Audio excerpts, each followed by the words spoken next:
there's no way to plant in their mind how challenging it's going to be and how slow it's going to move in their mind when they're going through the recovery.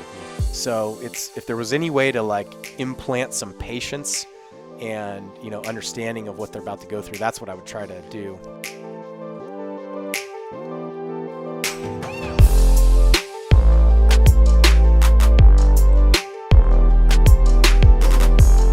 All right, Doc. So one of the things the reason I wanted to get you on the podcast is a couple of reasons, but you're one of the very first people when I give a fellowship presentation that you actually went like, dude, there's something to that.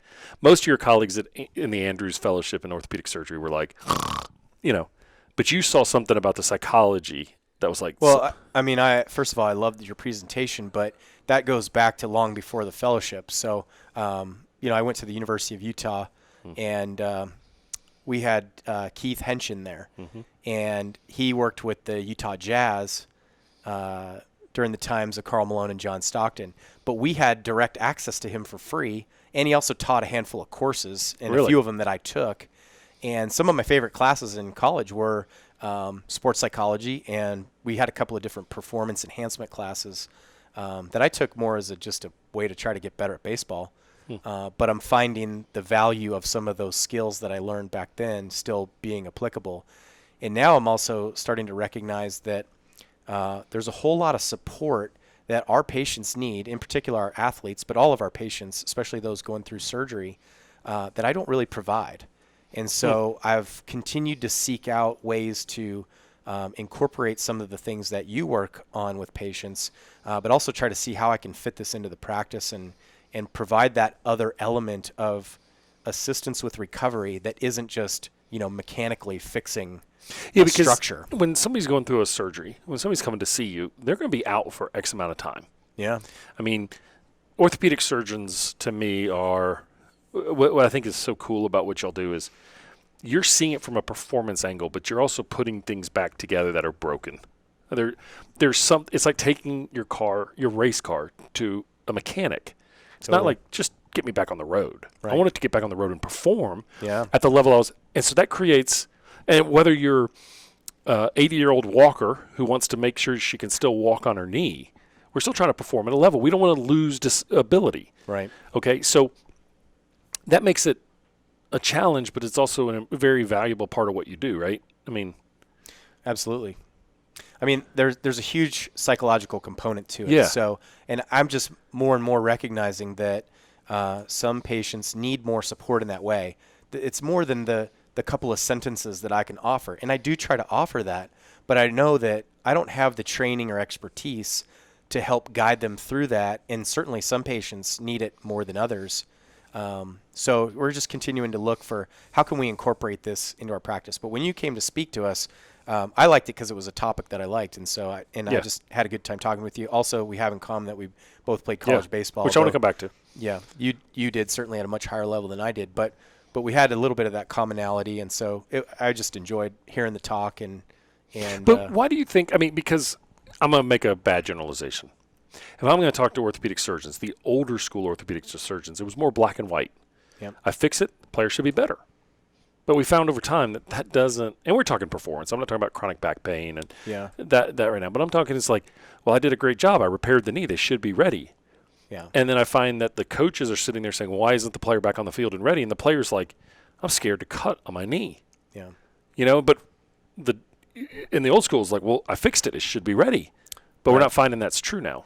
Well, there's all these different spokes on the wheel of trying to get somebody better, right? Yeah. So there's the structural stability.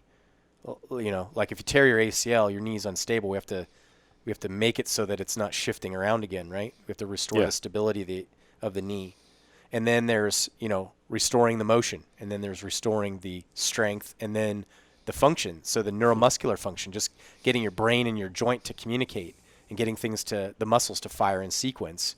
And then, practicing your sport-specific skill and regaining the level of ability that you once had.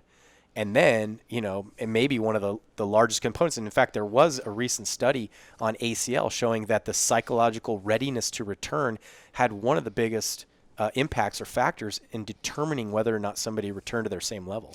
It's funny. We had a player who, I'm not going to name any players, but was an ACL reconstruction, and we kept showing them all the data from, explosion and speed and power and all this other stuff. They were so much better. Player didn't feel like they were better.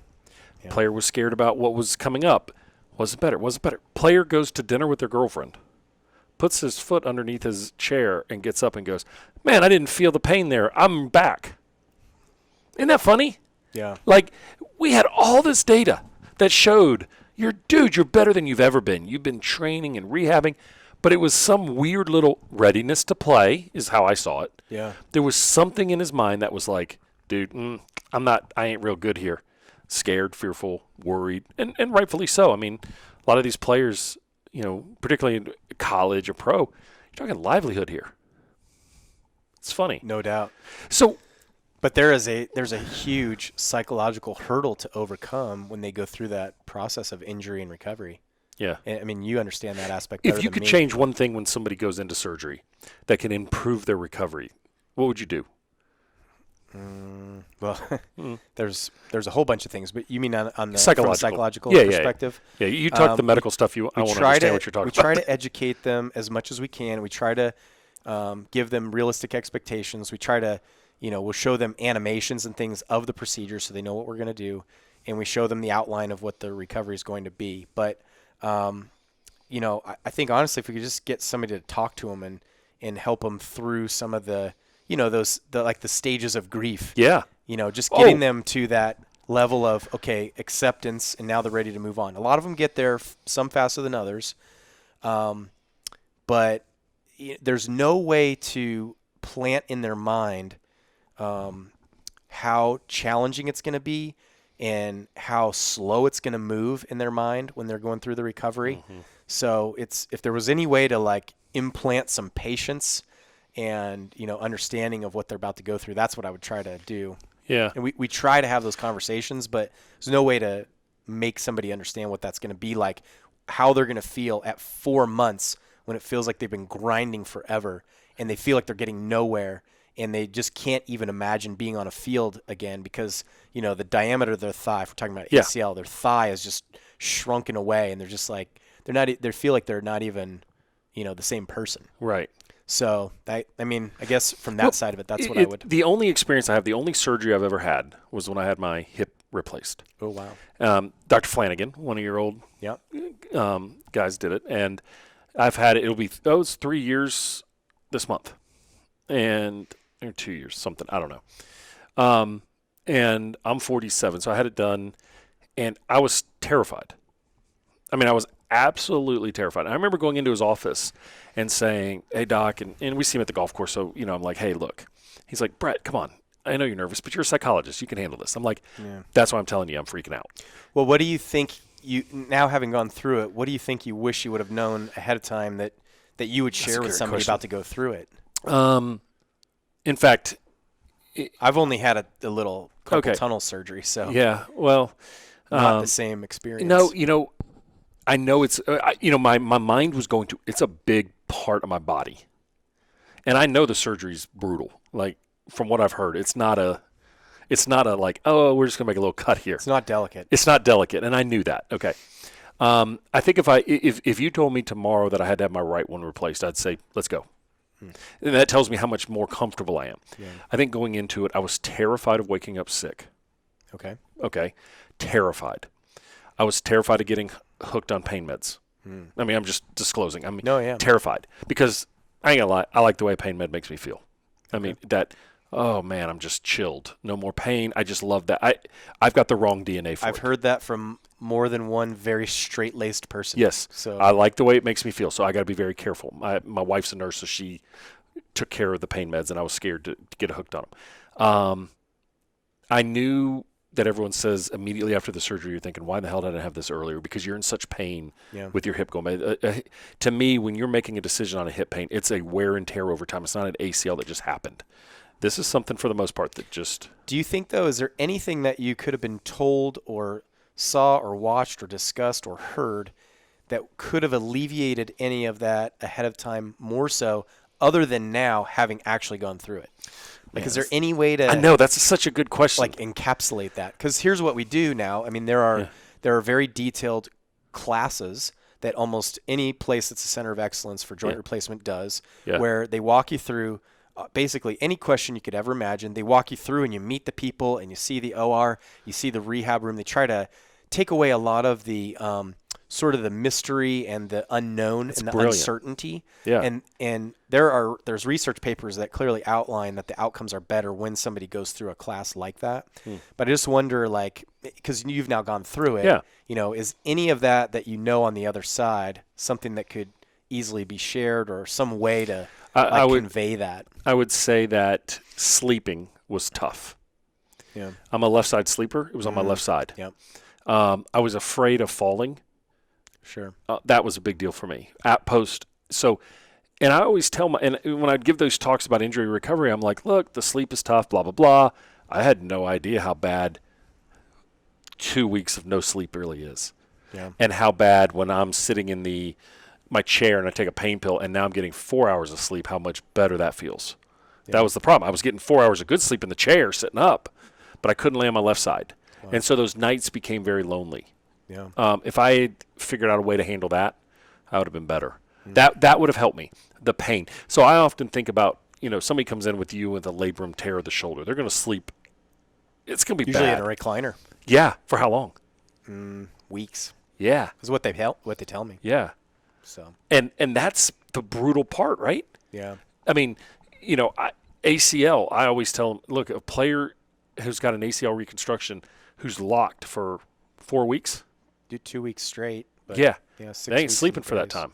The first night that they can move it at night, they get the best night of sleep they've had in a long time, and they all of a sudden get this energy boost. Yeah, I bet. So I think it's a good question. Yeah.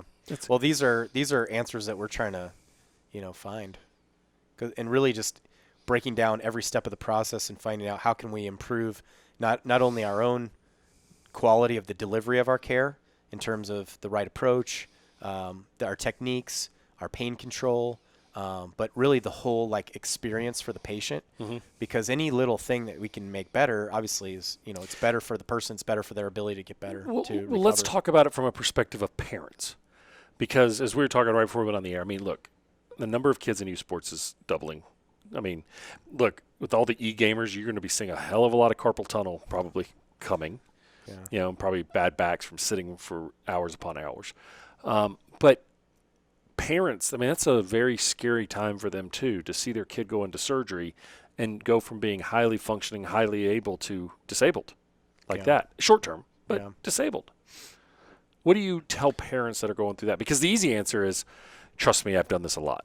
But that goes in one ear and out the other. Yeah, that doesn't mean anything to somebody going through it for the first time. No. One of the things that is important for kids at that age, in my opinion, is keeping as much of that routine of theirs similar or the same. So one of the big questions that happens a lot, especially in football, is a kid will have a surgery on that Friday, say, or that Wednesday, and then they want to know, hey, can I go to the game that Friday night? Can I be with my teammates? And I encourage the parents are looking at me like, hey, please tell him he should stay home. Yeah. And I'm telling them no.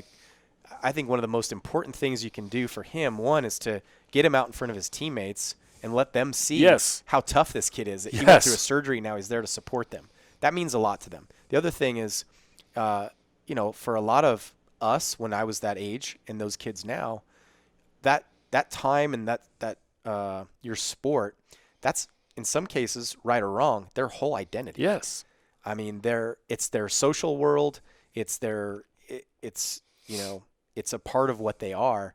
And when that's taken away, it's a lot more than just missing the game and being on the field. So I encourage them to try to keep the routine, let them be out there at practices and things like that. Obviously, it gets to be difficult because they've got to go to physical therapy and there's only so many hours in the day. But we try to encourage that and that support. And again, there's times when I feel like there's a little bit more that I could be offering and I need the support of somebody from your field. But let's go there, because here you are doing surgery, bringing ability back, bringing functioning back, alleviating pain, and you're sitting there thinking, God, I could do more. I mean, That's pretty good insight, though. But it comes from, we were spoiled with our collegiate experience and being in a system where all of the components of sports medicine were in one house. That's a good point. You know what I mean? So I know what you mean. So you got to see it, and it was literally like not like it is now, trying to connect all these dots, but I had to walk like 10 feet and say to the trainer, hey, I need this. Like where, and then they picked up the phone, or they just told me to go down the hallway to somebody else's office, and you had what you needed. So it is amazing working at Tuscaloosa, University of Alabama, and Jeff Allen, who we've had on the podcast, and Ginger Gilmore Childress, who've had on the podcast, about how wonderful of a setting they have. Yeah. Because those kids, when they have an injury, they're in rehab pretty much 12 hours a day. I mean, they're on the table. They're getting worked on. They're rested. They're iced. They're stretched. They're not just coming in for their 1 hour here and there and probably giving 50% effort. Right. Those kids are being rehabbed. And they have people talking to them about the nutritional components of recovery, and they have access to the psychological support they need, and So, do you think the psychological aspects of orthopedic surgery has grown? I mean, I would say I think the recognition of the need has grown. Okay, at least it has for me. Yeah, it's for you, but you were primed for it. Yeah, I mean, and this is all just stuff that's fun to me, anyways. This has been a part of my life since, as long as I can remember. So that's the part that I really enjoy, and I really enjoy the process of trying to figure some of these things out and tweaking it and making it a little bit better each week and each month and that kind of thing. What would you tell parents who see their kids burning out, physically having problems? Yeah. I know you see that in here. UCL reconstruct, Tommy John at 14. Yeah. It's got to make you worried. Definitely. There's a definite, belief in this myth that more is better at that age, and that you can, I like the analogy of, you can't, one of the best quotes from sports medicine, from a sports medicine physician, is talking about that kids are not miniature adults. You know, they don't come with the same set of rules. They certainly don't recover at the same rate. And everybody thinks that they can, get the University of Alabama's weight program and practice schedule and start applying that to 9-year-olds, and that's going to make them play like those guys. And it doesn't work that way. So I think we've got to be conscious of the fact that, number one, up till age 13, the recommendation is actually that 80% of their activity be free play, not these competitive, hyper crazy. We've lost that scheduled programs. We've lost that. Where did you learn to play baseball? In my front yard. On the cement. On my backyard. Yeah. That was good. But you're playing older kids. You're getting beat, and you're figuring it out. It wasn't 5 days a week of practice. Yeah. What the hell? I mean, but I get it, because parents are sitting there going, but if I don't do it, little Johnny's going to get ahead of little Matthew or Braden. Except they don't have access to the research studies that show that, the elite performers specialize later and all these other things. It's kind of funny. But it's the like fear of missing out syndrome, right? Where like they believe that, if my kid doesn't play in this tournament and this other kid does, somebody's going to see him. That's going to lead to a scholarship. Like, these are all myths. I mean, it's total fantasy. How do we change it, though? I mean, I know the y'all's college has worked very hard. The orthopedic surgery and sports medicine conferences have worked very hard to put it out. But are we making a change, or are we just fighting a stream that is moving too fast right now?